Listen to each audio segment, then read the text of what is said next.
Graduate student. तो कैसे हैं आप सभी? आई होप आप सभी अच्छे होंगे। मैं करण सिंह वेलकम करता हूं आप सभी का हमारे चैनल अमेजिंग साइंस साइड में।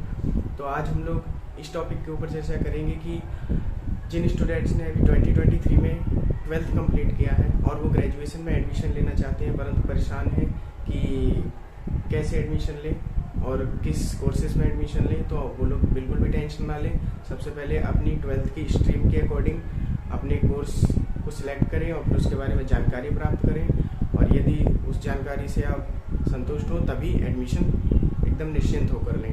तो चलिए हम अब लोग बात करते हैं अपने मेन टॉपिक पर। तो हमारा मेन टॉपिक है आज का कि उनमें से जो स्टूडेंट्स ग्रेजुएशन में बीएससी करना चाहते हैं, ठीक है, तो जो बीएससी करना चाहते हैं तो बिल्कुल निश्चिंत हो जाए कि वो कहाँ से पढ़ेंगे। तो पढ़ने की उन्हें कोई टेंशन नहीं है क्योंकि हम लोग जो है इसी चैनल पर आपको प्रोवाइड कराएंगे। तो मैं करण सिंह आपको पढ़ाने वाला हूँ केमिस्ट्री। तो केमिस्ट्री की जिम्मेदारी आपकी हमारी आपसे, ठीक है। तो मैं आपसे प्रॉमिस करता हूँ केमिस्ट्री मैं ही आपको पढ़ाऊँगा और मिक्स लैंग्वेज में पढ़ाई जाएगी हमारे यहाँ केमिस्ट्री। मिक्स लैंग्वेज यानी हिंदी और इंग्लिश दोनों मिक्स रहेगी उसमें लैंग्वेज, और नोट्स भी जो है हिंदी और इंग्लिश दोनों लैंग्वेज में ही प्रोवाइड कराए जाएंगे। जैसा कि आप पीछे बोर्ड पर देख सकते हैं, मैंने सिलेबस भी जो है वो मिक्स लैंग्वेज में ही लिख रखा है। तो आइए थोड़ा सा बीएससी के ऊपर चर्चा कर लेते हैं। बीएससी क्या होती है? बीएससी की फुल फॉर्म होती है बैचलर ऑफ साइंस। तो बैचलर ऑफ साइंस होती है, ये स्नातक डिग्री होती है, ठीक है। जैसे कि आप जानते हैं ग्रेजुएशन की डिग्री होती है। तो यदि आप बीएससी करना चाहते हैं निश्चिंत हो जाइए, केमिस्ट्री मैं ही आपको पढ़ाने वाला हूँ मिक्स लैंग्वेज में। और केमिस्ट्री में जो है जैसे कि आप जानते हैं कि हमारी नेशनल एजुकेशन पॉलिसी 2020 के अकॉर्डिंग 2021 से सेमेस्टर वाइज हो गई है। तो यानी आपकी 3 साल की पहले बीएससी होती थी ईयर वाइज में, लेकिन अब की ईयर वाइज नहीं है। अब की आपकी बीएससी जो है वो सेमेस्टर वाइज है, यानी 6 मंथ का एक सेमेस्टर होगा।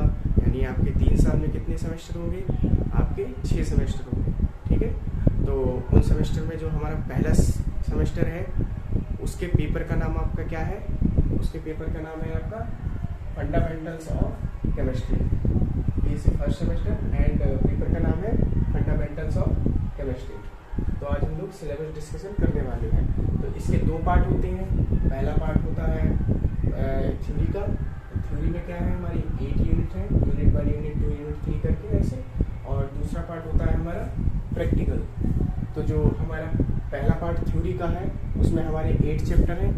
तो उन 8 चैप्टर के नाम हम लगातार आइए जान लेते हैं, ठीक है। तो देखिए पहला हमारा चैप्टर है molecular quality and weak chemistry forces.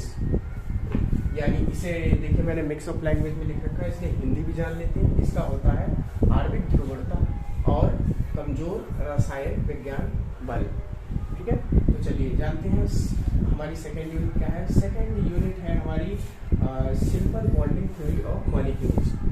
यानी हम मॉलिक्यूल्स के जो सिंपल बॉन्ड हैं उनके बारे में इसमें पढ़ेंगे, ठीक है। यानी इसे हिंदी में बोलेंगे अणुओं का सरल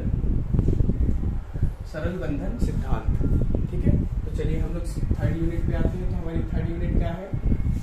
पीरियोडिक प्रॉपर्टीज ऑफ एटम। यानी आपने पीरियोडिक टेबल तो पढ़ी होगी।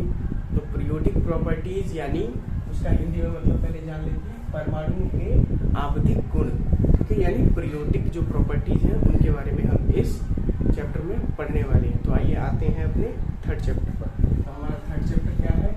Recapitulation of basic of organic chemistry, ठीक है। ऑर्गेनिक केमिस्ट्री यानी कार्बनिक रसायन के मूल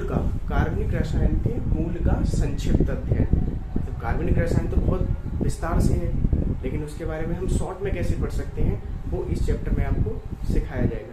तो आते हैं अपनी अगली यूनिट पे। तो हमारी अगली यूनिट क्या है? Unit number 5।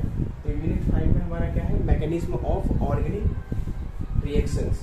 तो हमारी जो ऑर्गेनिक रिएक्शन होती हैं उनकी मैकेनिज्म कैसे बनी, क्या उसकी मैकेनिज्म है, ठीक है, वो हम जानेंगे। उसकी क्रिया विधि क्या है वो सब हम इसमें पढ़ेंगे, ठीक है। आगे हम लोग आते हैं अपने 6th यूनिट पर स्टीरियो केमिस्ट्री। स्टीरियो केमिस्ट्री बड़ी ही इंटरेस्टिंग है। इसमें आप सिस ट्रांस जो कि आपको अभी नए लग रहे होंगे, नए टॉपिक लग रहे होंगे, आपने नहीं सुने होंगे या सुने भी हो तो कोई बात नहीं, हम इसी के बारे में इसमें पढ़ेंगे, ठीक है। आइए और देखते हैं। अगली हमारी 7th यूनिट है बेसिक कंप्यूटर सिस्टम, यानी केमिस्ट्री में कंप्यूटर का क्या रोल आप लोग सोच रहे होंगे, लेकिन कोई बात नहीं, होता है। कंप्यूटर भी केमिस्ट्री से, मतलब केमिस्ट्री से मिलकर कंप्यूटर बना हुआ होता है, ठीक है। तो केमिस्ट्री हर जगह रोल दिखाती है। हम लोग, आप लोग सब केमिस्ट्री से ही बने होते हैं, ठीक है। केमिस्ट्री नहीं होगी तो संभव ही नहीं है, ठीक है। तो कोई बात नहीं, आइए देखते हैं अपनी अगली यूनिट, ठीक है। इसको मूल कंप्यूटर प्रणाली बोलेंगे हिंदी में। नेक्स्ट है हमारी unit number 8, mathematical concept of chemistry, ठीक है। तो केमिस्ट्री के मैथमेटिकल कॉन्सेप्ट क्या है, ये भी हम इसमें पढ़ने वाले हैं, ठीक है। तो आइए इसकी हिंदी में जान लेते हैं। रसायन विज्ञान के लिए गणितीय अवधारणा, ठीक है। अवधारणा के बारे में पढ़ेंगे कि गणितीय रसायन विज्ञान के विषय में क्या अवधारणा है, ठीक है। वो छोटा सा चैप्टर है, वो जल्दी कंप्लीट हो जाएगा। और हमारा, मैंने बोला था पार्ट ए और पार्ट बी में हमारी ये डिवाइड की गई है, वो फंडामेंटल्स ऑफ केमिस्ट्री। तो पार्ट बी हमारा क्या है, वो प्रैक्टिकल का है। तो प्रैक्टिकल का देखिए मैंने यहाँ लिखा हुआ है, ये प्रैक्टिकल का पार्ट है। तो प्रैक्टिकल में क्या है, क्वांटिटेटिव एनालिसिस, यानी मात्रात्मक विश्लेषण। हिंदी में इसको मात्रात्मक विश्लेषण बोलते हैं। तो मैंने आपको सिलेबस डिस्कशन कर दिया है। तो कल से आपको ये रेगुलर फर्स्ट यूनिट के साथ हम इस सिलेबस, मतलब सिलेबस जो है उसकी फर्स्ट यूनिट के साथ आपसे नेक्स्ट वीडियो में मिलेंगे। तो आज क्या है, आज है 1 जुलाई 2023, यानी कल 2 जुलाई 2023 के साथ एक नेक्स्ट वीडियो के साथ आप सभी से मिलेंगे। तब तक के लिए good luck, best of luck, have a nice day and जय हिंद। Thank you.